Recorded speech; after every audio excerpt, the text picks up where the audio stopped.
Muy buenas a todos los seguidores de Foro Atletismo. Tenemos la Mizuno Rebellion Pro para analizar, la zapatilla que llevábamos años esperando por parte de Mizuno, ya que siempre habían sido especialistas y con muchísima experiencia en zapatillas con placa, pero nos faltaba una Mizuno con placa de carbono que rivalizase con las grandes zapatillas de competición de larga distancia, y aquí está la Mizuno Rebellion Pro. La verdad es que se ha hecho esperar, pero merece la pena. Es un increíble ejercicio de inteligencia y osadía por parte de la marca. Una marca que no es muy dada a realizar cambios radicales por cultura empresarial japonesa y también la gran base de fanáticos que tiene, que no quieren que cambie demasiado. Pero Mizuno empieza a sorprender con esta Rebellion Pro y seguir haciéndolo en los próximos años con lo que está por venir, que no podemos todavía anunciar, pero que la verdad es que es bastante sorprendente. Lo que más llama la atención de esta Wave Rebellion Pro es sin duda la gran curvatura de la zapatilla. Tanto que es esencialmente una zapatilla donde el talón es casi inexistente. La razón es muy simple. La World Athletics mide o controla los perfiles. Ya sabemos que ha puesto unas regulaciones de 40 milímetros de perfil y solo una placa para que las zapatillas sean legales. No puedes tener placas a distintos planos, etcétera, etcétera. Lo que ha hecho Mizuno ha sido copiar lo que hacen los ingenieros de la Fórmula 1 y rodear el reglamento. El reglamento de la World Athletics dice que tienes que tomar medidas de perfil en 2 puntos. Si esta parte, el comienzo de la zapatilla, es el 0% y la puntera es el 100%, se toman medidas en el 12% y en el 25%. Así que lo que ha hecho Mizuno es cortar o biselar muchísimo el talón para que el punto en el que se mide el 12% entre dentro de los límites legales. En concreto, ellos dicen que 39 milímetros, nosotros lo hemos medido en 34,5. Y en la parte delantera, aunque hay un repunte marcado, no se necesita ser tan brutal como en el talón, pues porque en la parte delantera tener más de 40 milímetros es muy complicado. Tendrías que tener un drop bajo, etcétera, etcétera. En esta parte delantera, según Mizuno, hay 34,5, nosotros lo hemos medido en 28, pero la clave es que está en esta zona, que es donde vamos a aterrizar. El pie aterriza en esta zona. Todo esto, por mucho que queráis aterrizar de talón, no lo vais a lograr. A poco que corráis a un ritmo de 5 el kilómetro, ya vais a aterrizar en esta zona. Y esta zona tiene 51 milímetros de altura. Entre 51 y 52 lo hemos medido. Así que, como digo, es un ejercicio para rodear los límites legales y que la zapatilla sea lo más ventajosa posible. Lo cierto, es una zapatilla totalmente diferente a todo lo que hayáis probado. Es una zapatilla que te obliga a correr con la mejor técnica que hayáis corrido, y si no eres capaz de correr con buena técnica, te hace correr con buena técnica. O sea, te obliga a correr con una alineación de la cadena cinética bastante buena. Lógicamente, no todos los cuerpos están acostumbrados ya no a esa exigencia o que te fuerce a ello, pero al final la postura es una postura que mucha gente puede no estar acostumbrado. La verdad es que se hace fácil llevarla porque la zapatilla aterriza y rueda muy fácilmente. Lo que pasa es que es una zapatilla un poquito rara. Para empezar, 51 milímetros de perfil en curvas. Si tenéis una curva muy marcada, el tobillo va a tender a girarse de más porque está muy alto. Sobre todo en las curvas de 180 grados o cosas así, hay que tener un poquito de cabeza, dar pasitos cortos y evitar ese posible vuelco hacia el exterior. Más cosas. Como digo, es una zapatilla que sobre todo rueda muy bien. Sí que tiene mucha elasticidad y mucho rebote, pero no está en la categoría, digamos, de rebotes de más de 80% ni nada por el estilo. Esta zapatilla tiene entre un 60 y un 70% de retorno, más o menos, pero la rodadura, el tiempo que pasas en contacto con el suelo, etcétera, etcétera, es muy bajo. Así que le da un empuje o un plus a ese 70% para compensar la diferencia en retorno de energía con otras zapatillas, pues como la Vaporfly, Metaspeed Sky o cualquiera de sus rivales. Una de las cosas interesantes es que es una zapatilla estrechita de base. Son 83 milímetros en la parte trasera, 114 en la delantera. Es una zapatilla que no tiene mucho flair. Eso, unido a la gran altura de medio pie que tiene, es lo que hace que sea un poco peligrosa en curvas muy marcadas. Si soléis tener problemas con tobillos inestables, no es la mejor zapatilla, pero sí que ayuda a que la zapatilla sea ligera, sea ágil. A pesar de tener 50 milímetros de perfil, la zapatilla se mueve muy ágil y, como digo, la transición se hace muy rápido. Así que yo creo que han intentado bajar lo máximo el peso posible. No es la zapatilla más ligera del mercado, pero es una zapatilla que se mueve en unos pesos relativamente aceptables. En concreto la hemos medido en 234 gramos, 210 en talla hoja 9 es el peso oficial. Sí que es bastante competitivo, como digo, es más ligero que una Metaspeed, más ligero que una Alphafly y vendría a rivalizar con ese tipo de zapatillas. En cuanto a media suela, 2 compuestos, diría que 3 piezas, 2 compuestos o 2 espumas. Energy Light en la parte baja, Energy Light Plus en la parte superior. El Energy Light que vemos en la parte baja lo vamos a ver aquí que tiene más perfil, es un Pebax insuflado que en bolitas, como si fuese una especie de boost, y tiene un 35% más de rebote que una EVA, la EVA que utiliza Mizuno, el Euphoric, y vendría a ser un 70% de retorno de energía. Se coloca por debajo de la placa para dar un poquito de estabilidad a la zapatilla, es una zapatilla que necesita estabilidad. Y luego en la parte superior tenemos Energy Light Plus. Es un Pebax más blandito, tiene un poquito menos de rebote porque es más blandito, pero es mucho más amortiguado.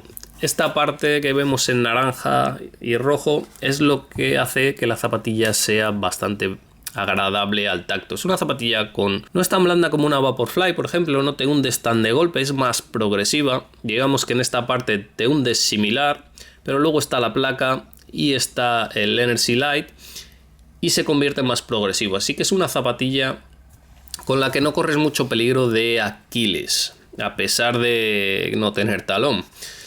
Eso se consigue porque, como hemos recomendado muchas veces la Clifton a gente que tiene el Aquiles tocados, esta zapatilla no es tan buena para eso como la Clifton, por ejemplo, porque es otro tipo de concepto. Pero esta zapatilla tiene un arco o un medio pie muy protagonista.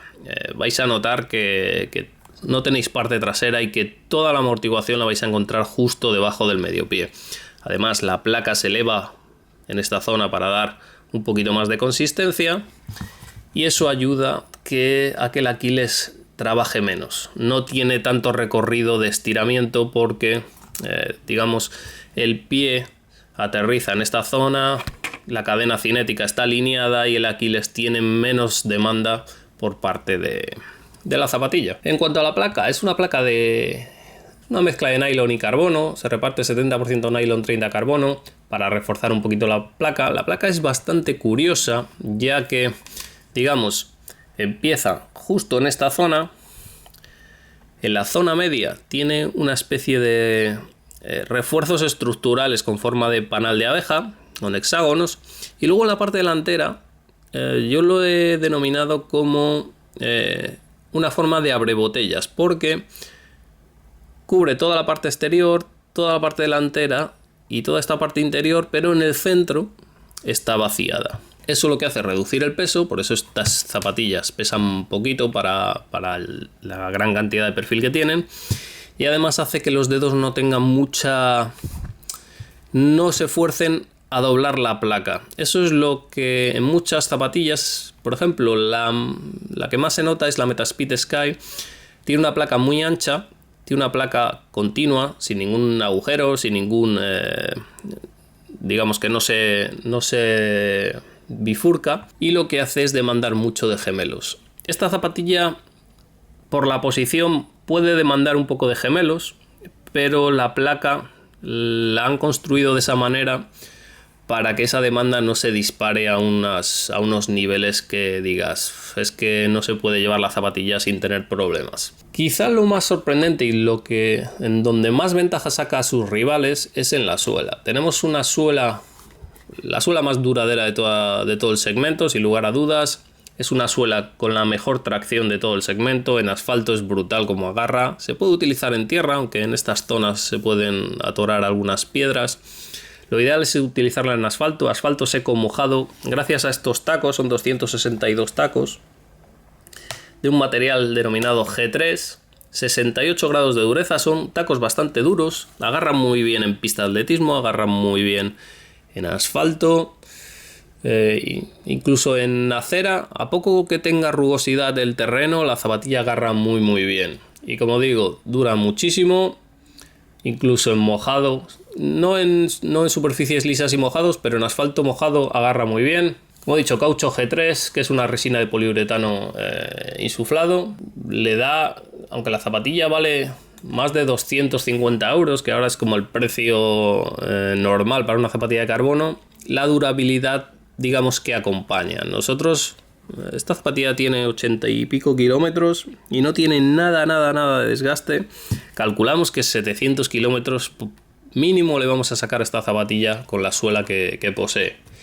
En muchos casos va a tener el doble de vida que alguna de sus rivales, lo cual para un precio muy similar, pues os podéis imaginar la ventaja que le da esta suela a la Mizuno Rebellion Pro. En cuanto al upper, es un engineered mesh de una sola capa, muy similar a lo que siempre usa Mizuno, pero en este caso en una sola capa, muy ventilado como todas las zapatillas del segmento. Tiene dos tiras interiores de refuerzo, la tira externa es más ancha que la tira interna. Y luego pocas cosas más importantes en cuanto al upper, ya que es un upper, pues como en todas las zapatillas, muy maleable, muy ligero, como digo, muy ventilado. La lengüeta no va unida a los laterales, lo cual no nos ha gustado. Sí que es cierto que Mizuno le pone un par de pasadores para evitar que se mueva lo máximo posible, pero eso no evita que la lengüeta se gire en los bordes. Así que, lógicamente, podéis ver ahí una de las tiras que dan estructura. Lógicamente lo hacen para no sumar peso, para no restar un poquito de ventilación.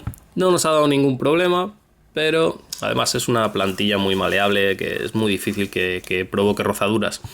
Contrafuerte, nivel medio. Sorprende. Bueno, es una Mizuno, siempre tienen contrafuertes rígidos.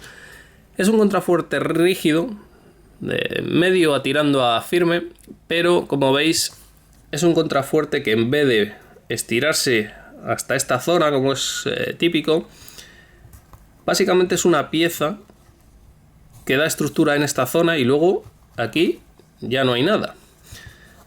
Así que han hecho una especie de híbrido ahí para que funcione con la placa, para que dé un poquito de estabilidad, pero sin añadir mucho peso. En cuanto a la plantilla, no se puede sacar, está pegada, bueno, se puede sacar sin mucho problema, pero bueno, está pegada, no la vamos a despegar. 3 milímetros de plantilla, lo básico para que sea funcional. Resumen, una zapatilla que puedes usar desde ritmos élite hasta 2 horas 45 en maratón, diría.